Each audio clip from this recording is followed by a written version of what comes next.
What is SoftWave therapy? When treating a patient, the provider will begin applying SoftWave looking for any inflamed or painful areas.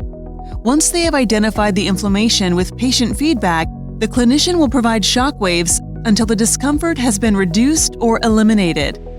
The pain relief is the result of multiple mechanisms of action, including the modulation of inflammation and neovascularity.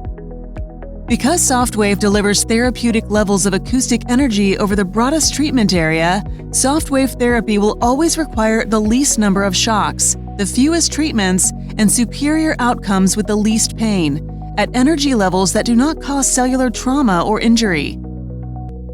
SoftWave is the only device that utilizes patented parabolically focused shockwaves to effectively treat pain. This technology generates electro-hydraulic parallel acoustic waves that provide the largest and deepest therapeutic treatment zone. Soft waves trigger a biologic response up to 12 centimeters from the spark discharge and initiate healing at a cellular level over the broadest possible area, dramatically reducing pain with the fewest number of patient treatments. How does it work?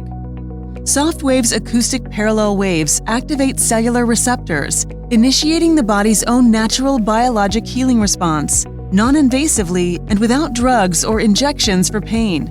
SoftWave is the only device that utilizes patented parabolically focused shock waves to effectively treat pain. This technology generates electro-hydraulic parallel acoustic waves that provide the largest diagnostic and therapeutic treatment zone. SoftWave technology is validated in hundreds of international publications, holds dozens of patents, and is used by leading national and international research and medical centers, as well as major sports team physicians, from NFL, NBA, MLB, and other national sports organizations. Catch the wave and join Team SoftWave.